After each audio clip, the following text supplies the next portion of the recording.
अच्छा ज्योति जी, आप मुझे बताइए कि क्या क्या प्रॉब्लम, आप अपना वीडियो खोल सकते हो तो बढ़िया है। अच्छा, बोले मुझे बताइए कि क्या पजल हो रहा है। मेरी प्रॉब्लम ये है कि मुझे समझ में नहीं आ रहा कि मुझे अब इस एज में एट द एज ऑफ 40 मुझे अब क्या ऐसा कुछ करना चाहिए जिससे मैं परमानेंट जॉब के लिए एलिजिबल हूँ। कहीं पे मुझे परमानेंट जॉब करनी है। Because अच्छा right now I'm in a guest teaching, so I want to switch this contract teachers and guest teachers. I want a permanent job. So what are the ways where I can go for it? Okay, point 1, अभी आपकी age factor, आपकी birth date कब थी? 82? No, it's 81. December 81. 81। अच्छा, point 1, ऐसे कई PCS factor में job आती है पब्लिक सेक्टर में। Okay. पब्लिक सेक्टर जैसे यूपीएससी कहते हैं ना, वैसे आप Yes, कहाँ से हो? आप बेसिकली Delhi से। दिल्ली से।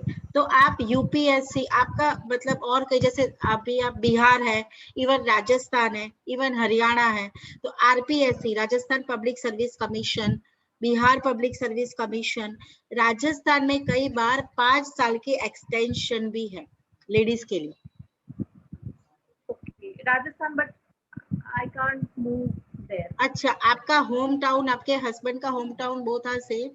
Yes, yes. So I can't go out of Delhi. अच्छा, तो आप दिल्ली के लिए यूपीएससी के कई जगह पे 40 साल मैक्सिमम है, पर कई फैक्टर्स ऐसे होते हैं वहां पे जहां पे लेडीज के लिए 2-3 साल एक्सटेंशन है। बट मुझे कहीं दिखा नहीं ऐसा कहीं यूपीएससी में। मैं रेगुलर चेक करती रहती हूँ, मुझे यूपीएससी में ऐसा कहीं वुमेन्स के लिए जो भी एक्सटेंशन नहीं फॉर्म दिखा। आता है आई विल सेंड यू, ऐसा कोई फॉर्म आता है I will send you. Okay. Point 1, ठीक है, I will send you point 1। दूसरा आता है, आपकी एजुकेशन क्या है? प्लीज टेल मी पूरा।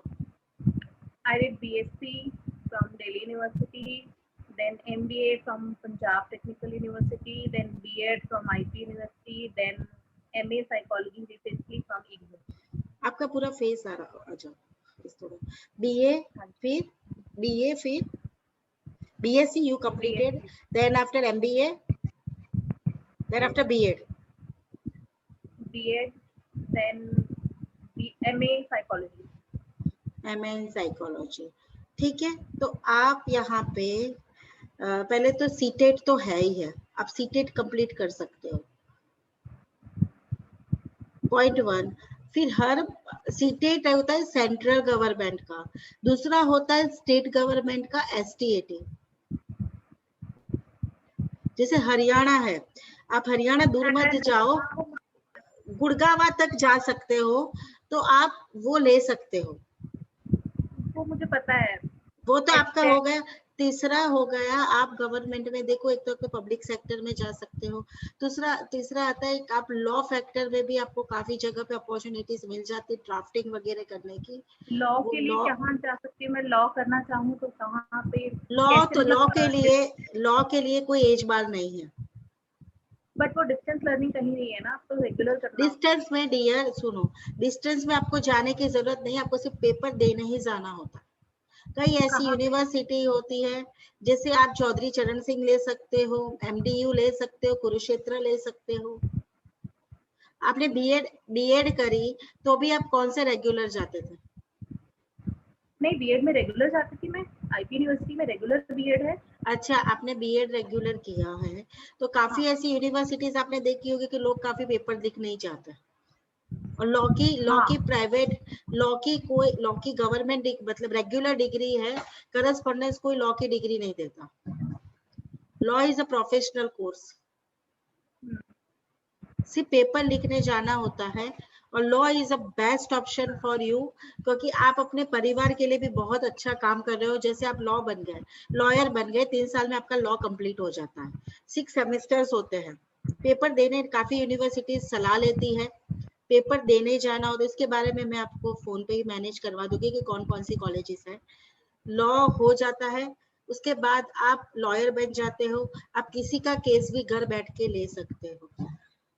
उसके बाद बार काउंसिल का पेपर आपको देना होता है, मीन्स आप यू आर प्रोफेशनली लॉयर। उसके बाद आपके काफी है कि आपके 3 साल कंप्लीट हो जाते हैं तो आप पब्लिक प्रोसिक्यूटर के लिए अप्लाई कर सकते हो। मतलब काफी चीजें हैं। और 10 साल हो जाते हैं तो आप अपना मतलब जैसे एफिडेविट और नोटरी के लिए भी अप्लाई कर सकते हो। तो आप लॉ में आपको लॉ में इंटरेस्ट आ रहा है? नहीं, ऐसा लॉ में कोई इंटरेस्ट नहीं, मुझे परमानेंस चाहिए अपने लाइफ में ना, बिल्कुल ये परमानेंस चाहिए परमानेंट के जॉब। लिए सबसे बड़ी बात है कि आप नेट कंप्लीट करो। Net is a best option. Net में 3 पेपर होते हैं। अब तो मेरे ख्याल से 2 कर दिए गए इन्होंने। सेकंड थर्ड एक कर दिया गया है। फर्स्ट पेपर कॉमन होता है, सेकंड और थर्ड अपने सब्जेक्ट से रिलेटेड होता है। Second and third subject specific होता है। अब पहले 2 पेपर हुआ करते थे, सेकंड एंड थर्ड। इन्होंने अब सेकंड ही कर दिया है। एक ही पेपर 2 पेपर कर दिया, मतलब एक ही दिन में।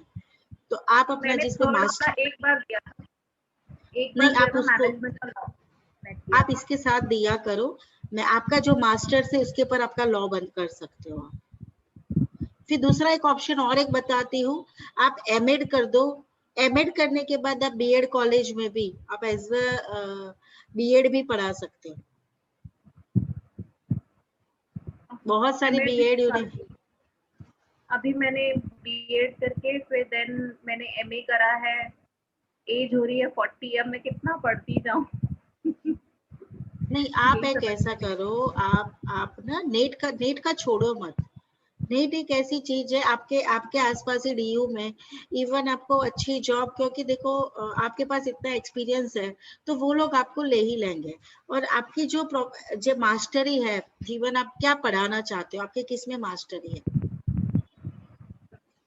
साइकोलॉजी है ना मेरे पास। साइकोलॉजी है ना, तो आप साइकोलॉजी पढ़ाओगे। तो साइकोलॉजी ज्यादातर 11th-12th से शुरू होती है। तो आप ये देखो कि स्कूल में तो साइकोलॉजी ज्यादातर होती नहीं है। जो बेसिक साइकोलॉजी है वो सारे टीचर्स को आती है, क्योंकि बीएड में जो पहला पेपर है, मतलब बीएड में भी साइकोलॉजी पढ़ाई जाती है। सीटेट में भी साइकोलॉजी है, मतलब child psychology, school student psychology, वो कॉमन सब्जेक्ट्स रहते हैं। तो मेरा कहने का मतलब ये है कि आप कॉलेज में जाओगे, आपने कर दिया तो 11th-12th के लिए भी आप कॉलेज के लिए आप पढ़ा पाओगे। कॉलेज के हाँ, लिए साइकोलॉजी काफी कॉलेजेस कराती है। नेट का प्रिपरेशन ही करना पड़ेगा मुझे बैठ के। नेट के लिए एक बेस्ट ऑप्शन है, मुझे ऐसा लग रहा है कि आपके लिए नेट बेस्ट ऑप्शन है। और आप ऐसे मत सोचो कि देखो रेगुलर या प्राइवेट, आप इसमें मत सोचो कि गवर्नमेंट में एक रेगुलर इनकम। आप कंटेंट राइटिंग लिख सकते हो, ब्लॉग्स लिख सकते हो। आपको ऐसे ही देखो, आपके बच्चे भी बड़े हो रहे हैं। तो मुझे ऐसा लग रहा है कि इस एज में आप देखो नए नए जाओगे तो आपके पे प्रेशर रहेगा, चाहे आप प्राइवेट ले लो चाहे गवर्नमेंट ले लो। आप कोचिंग क्लास पढ़ा सकते हो, ऑनलाइन क्लासेस आप साइकोलॉजी को पढ़ा सकते हो। This one is also best option. आप अभी काउंसलिंग का छोटा सा कोर्स करके आप काउंसलिंग भी कर सकते हो। गाइडेंस एंड काउंसलिंग का एक कोर्स करके, जैसे काफी आपने सुना होगा कि अन्नामलाई यूनिवर्सिटी कराती है PG diploma guidance and counselling. Career counselling का कोर्स करके आप एज ए अच्छे कैरियर काउंसलर बन सकते हो। क्योंकि अभी सब ट्रॉमा में है, अभी सब परेशान है, साइकोलॉजिकल इश्यूज है, तो आजकल साइकोलॉजी बहुत चल रहा है। मतलब पढ़ना तो देखो, आप जिस फील्ड में हो वहां पढ़ना तो पड़ेगा ही। कल मैंने मेरी डॉटर को बोला कि पढ़ने के लिए आपको कांस्टेंट, जैसे कई प्रोफेशन ऐसे होते हैं जो कांस्टेंट स्टडीज मांगते हैं, चाहे आप लॉ कर लो, चाहे आप डॉक्टरी कर लो, चाहे आप एजुकेशन लाइन में चले जाओ। हाँ, वो तो है ही, वो तो है ही। बट लॉ बाकी करना एक स्टार्टिंग से स्क्रैच से शुरू करने वाली बात हो जाएगी अगर लॉ में नहीं यार, जाना है। अभी तो आप लॉ चालू करोगे, आपका 2 साल 3 साल में आपकी एक प्रोफेशनल डिग्री हो जाएगी। लॉ एक करोगे तो आप इंडिपेंडेंटली वर्क कर पाओगे, किसी के अंडर आप किसी के नौकर नहीं। मतलब आपको जब आपकी बेटी 10th में आ गई या 12th में आ गई, तब आपको 6 महीना काम नहीं करना तो आप नहीं कर सकते। आपके रिलेशनशिप पे वो जितना रिलेशन है उस हिसाब से आपको लॉ करना है। रोज जाने की जरूरत नहीं है। लॉ में भी बहुत है, लॉ के साथ साइकोलॉजी बहुत अच्छा कॉम्बो है। क्योंकि आप मतलब इंसान को समझ के आप उस हिसाब से बात करके उस हिसाब से आप काम कर सकते हैं।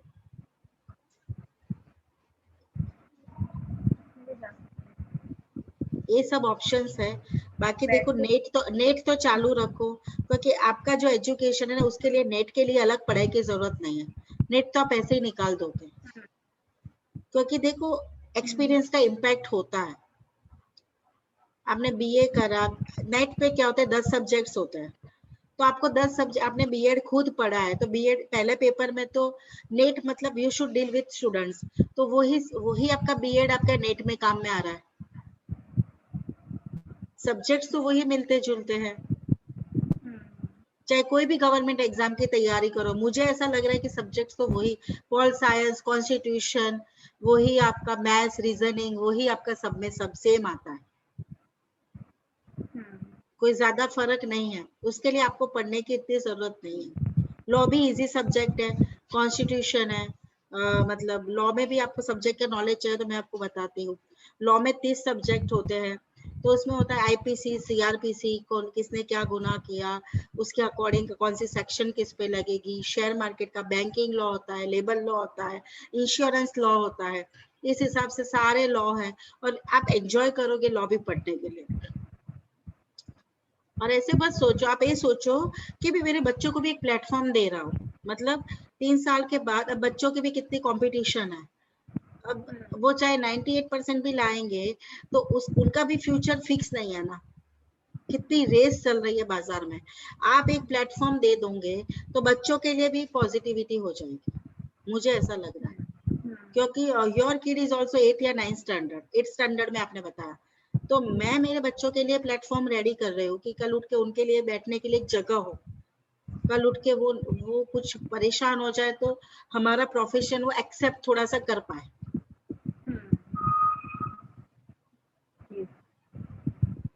अब हाँ, मैं मेरे बच्चों के लिए ये सोचती हूँ कि कल उठ के वो जैसे इतनी कंपटीशन है, बीटेक वाले बच्चे अभी मेरे पास आ रहे हैं, तो वो कह रहे हैं कि मैम मुझे इसमें जाना है बैंकिंग में, तो वो क्लर्क की तैयारी करते हैं, पीओ की तैयारी, कितनी सैलरी 30-35-40 हजार के लिए वो भाग रहे हैं, और वो भी दूसरे शहर में जाते हैं। अब जीपीएससी है, Gujarat public service commission, Rajasthan public, ऐसे पब्लिक सर्विस कमीशन में भी आप जा सकते हो। उसमें भी जैसे क्या होता है, कलेक्टर बनते हैं, नायब मामलतदार बनते हैं, तो उसमें भी एक अच्छा ऑप्शन रहता है। तो ऐसे देखो आपको क्या करना है वो आपके ऊपर है। बाकी घर बैठे बैठे आप ब्लॉग्स लिख सकते हो, ब्लॉग्स लिख सकते हो। आवाज आ रही है? हाँ हाँ आ रही है, ब्लॉग्स लिख सकते हो, कंटेंट राइटिंग लिख सकते हो आप, उस पर भी बना सकते हो अच्छा सा ऑप्शन। कैरियर काउंसलिंग एक अच्छा ऑप्शन है आपके लिए, अभी रिसेंटली नो कुछ। पर ऐसे मत सोचो, आजकल प्राइवेट और गवर्नमेंट में भी बहुत काम करना पड़ रहा है। नहीं काम तो करना पड़ता, बट एक फिक्स सैलरी देते हैं ना कि भाई चलो इतना अमाउंट हमारे पास हर महीने आएगा, बट वो है परमानेंट कोई बात काम नहीं करने आप पे तो हम डियर, पर जो अभी आपके हार्डवर्क की बच्चों दुनिया। को आपकी जरूरत है। आप एबीसीडी से शुरू करोगे तो मुझे ऐसा लग रहा है कि आप नेट की तैयारी करो, lecturership is best option for you. क्योंकि क्या होता है पता है, मिक्सचर ऑफ नॉलेज है, मिक्सचर ऑफ नॉलेज ना इम्प्लीमेंटेशन इजी हो जाता है। साइंस, कॉमर्स, आर्ट्स का एक मिक्सचर ऑफ द नॉलेज है। अब मुझे ऐसा लग रहा है कि आपको सारी फील्ड की नॉलेज है, तो हम किसी को इम्प्लीमेंटेशन इजी हो जाता है। अंडरस्टैंड? मैं जो पॉजिटिविटी सोचो कि आपको कोई कहेगा कि यार एमबीए में क्या आता है, आपने एमबीए किया हुआ है तो आपके लिए तो लॉ बहुत आसान है। एमबीए में भी लॉ आता है, मरीन पॉलिसी और वो सारी पॉलिसीज उसके अंदर आ जाती है। तो MBA is also good option, पर एमबीए बिजनेस के लिए काम में आता है कि आपको कुछ शुरू करना है। Business, master of business administration, तो ये है कि आप ये देखो कि साइकोलॉजी काम में शुरू आती है 11th-12th में, तो आप 11th-12th आपने नेट कर दिया तो आपको 11th-12th में भी एक रेगुलर टीचर के रूप में भी आपको दे सकते हैं, क्योंकि नेट किया होता है तो वो कई बार कई स्कूलों में आपको दे देते हैं। और ऐसे मत सोचो कि रेगुलर प्राइवेट, आपको अभी टेम्पररी पैसे कमाने की सोचो, क्योंकि पहले नहीं था, पहले गवर्नमेंट में फ्री फील था, अब गवर्नमेंट की भी कोई सिक्योरिटी नहीं है ना, 6 महीने के बाद वो भी निकाल सकते जब आप काम में परफॉर्म नहीं करोगे। पहले वाली बात नहीं है, सब जगह पे कंपटीशन है। वो तो है। और मतलब नियर अबाउट 25, आप ये भी मत सोचो कि मैं 40 साल की हूँ, आप हमेशा ये सोचो कि मेरे लिए अभी मैं 25 साल की हूँ। जब आप ये थिंक करोगे ना तो बहुत पॉजिटिविटी अंदर आएगी। और ये मत सोचो कि आपने जो आपने किया वो वेस्ट गया, आपने वो एक्सपीरियंस ही गेन किया। वो एक्सपीरियंस कहीं ना कहीं आपको बहुत काम में आएगा। आप ऑनलाइन क्लास अभी टेम्पररी लेवल पे ले सकते हो, आप ऑनलाइन बीएससी स्टूडेंट्स को पढ़ा सकते हो। बहुत लोगों को साइकोलॉजी की ट्यूशंस की जरूरत होती है, आप एक एक ट्यूशन 1000 1500 रुपए का पढ़ा सकते हो, एक एक क्लास। फाइनल ईयर के स्टूडेंट को पढ़ाओ, आप अपने आप नेट की तैयारी आपकी हो जाएगी, क्योंकि आप first year second year third year को पढ़ाओगे, वही आपका आएगा पावलोस थियरी, और वही सारी थियरी आएगी स्किनर का, और वही आएगा टाइप ऑफ दैट ही आगे आएगा। एक्सपेरिमेंटल रिसर्च मेथोडोलॉजी, सारे सब्जेक्ट आपने देखा होगा मिलते जुलते ही है, चाहे एमबीए कर लो चाहे एमएससी कर लो, एक दूसरे के ओवरलैप ही हो रहा है। ऑब्जर्वेशन एंड बिहेवियर उसमें भी है, साइकोलॉजी में भी है और एमबीए में भी है, वो भी एचआर मैनेजमेंट में भी साइकोलॉजी जाता है। हाँ, आपने तो इतना सारा किया हुआ है, तो आपको तो कुछ भी टेंशन नहीं है, आपके पास तो भंडार है, सब मिलता जुलता सब। आप देख लो, जॉब नहीं है। बट जॉब नहीं है ना। डियर आप कोचिंग कराओ, आपकी नेट की तैयारी अपने आप हो जाएगी। रिसेंटली मैं कह देती हूँ कि आपको कौन कौन सा प्लेटफॉर्म, जैसे आप अर्बन प्रो है, आप अपने फेसबुक का यूज करो कि I am taking online classes for psychological student first year second year third year. आप एक हिसाब से पोस्ट बनाओ, पोस्ट घुमाओ, चीजें मिल जाएगी डियर, ढूंढने की देर होती है। और 3 साल के आप ट्यूशन पढ़ाओगे ना तो आपको नेट पढ़ने की जरूरत नहीं, आपको पढ़ते पढ़ते पढ़ाते पढ़ाते आ जाएगा। आप हफ्ते में 3 दिन क्लास ले रहे हो, Monday Wednesday Friday, evening 5 to 6, आपने एक बच्चे को भी सिखाया, ठीक है, दिन में 1000 रुपए का 2 क्लास भी ले रहे हो, 500 का ले रहे हो, चलो आपने एक बैच बना दी। बैच में क्या होगा कि आपने 10 बच्चे को सिखा रहे हो तो आपने 100 रुपए एक बच्चे से लिया, तो भी आपका एक दिन में 1000 रुपए की आपकी क्लासेस होगी। वीकली आपके 3 से 4000 रुपए कहीं नहीं गए। आप जूम अकाउंट पे आराम से क्लास ले सकते हो, बहुत ऑप्शन है, आपको कहीं जाने की जरूरत ही नहीं है। और मैं चाहती हूँ कि जब आप क्लासेस लेते हो ना तो सबसे अच्छा आप पढ़ाते हो, तो पढ़ाने की आपका एक्सपीरियंस है। अब 10th अभी तो मतलब बहुत चीजें है डियर, आप बस थोड़ा सा अपनी आंखें फैलाओ, चीजें बहुत है। कंटेंट राइटिंग है, गवर्नमेंट के लिए लिखना है, साइकोलॉजी पे लिखना है, बिहेवियर पे लिखना है, स्ट्रेस पे लिखना है। मैंने आप ये देखो आपका तो सब्जेक्ट साइकोलॉजी भी है, तो इपिलेप्सी है, बिहेवियर है, ओबी है, ऑब्सेसिव बिहेवियर है, कंपल्सिव डिसऑर्डर है, ये सब पे आप लिख सकते हो। फोबिया है, डिप्रेशन है, स्ट्रेस मैनेजमेंट है, how to manage exam, corona stress, how to come out from corona. ये ना इसमें पैसे मिलते हैं, यूट्यूब ये सब पे पैसे भी बहुत, मोनेटाइजेशन हो जाता है, पैसे मिलते हैं। ब्लॉग्स पे आपकी एडवर्टाइज आ जाती है, उसपे आपको पैसे मिलते हैं। रेगुलर इनकम से ज्यादा ये सोचो कि मुझे पैसिव इनकम भी कितनी हो रही है अलग अलग तरीके से। चीजें होगी, आप टेंशन मत करो। और कुछ? Thank you so much for your advice ma'am, thank you so much. नहीं आप है ना, देखो अभी मैंने ही फॉर्म भरा है, मैं नियर अबाउट 40 इयर्स की हूँ, मैं ऐसे ही पेपर्स देती रहती हूँ। आप है ना, आप जैसे मैंने जीपीएससी का फॉर्म भरा है, मेरा पेपर भी है अगले महीने एक्सटेंड हुआ है, तो second class GPSC class work, class 2, class 3, तो फॉर्म निकलते रहा, पेपर देते रहो, पेपर देते रहो, तो क्या होगा कि आप उससे टच में रहोगे, पेपर छोड़ो मत। आप ऐसे दे दो, आपको चलो 500 नहीं भरना, तो आप रिजर्व कैटेगरी में जाके भी पेपर दे दो, if you don't want to get job. तो आपको क्या होगा, प्रैक्टिस, पेपर लिखने की प्रैक्टिस हो जाएगी।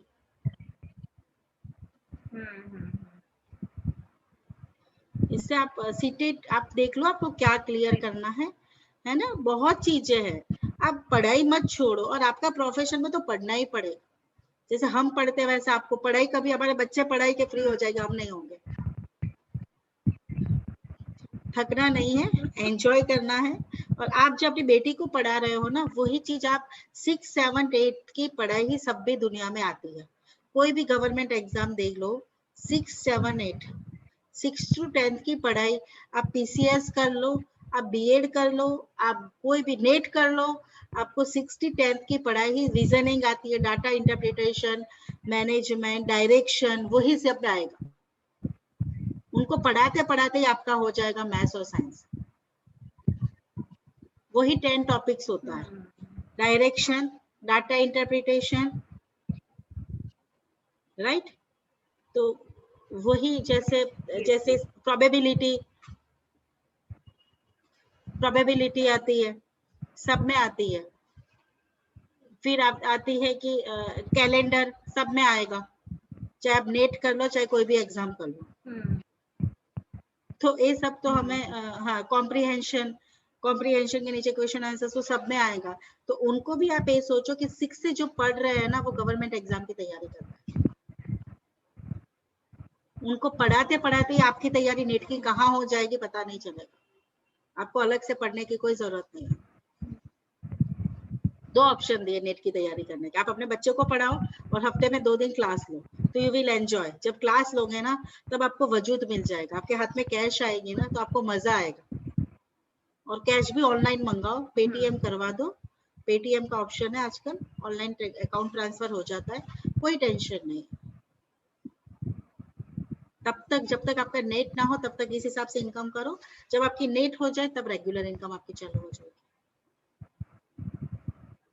ठीक है, thank you so much for your suggestion. Thank you so much. अच्छा लगा, बहुत अच्छा लगा, I feel so positive. Thanks यार, थैंक यू। मुझे लगा कि पता नहीं, क्योंकि देखो रेगुलर इनकम आनी चाहिए, कहीं कोई से भी वैसे आए।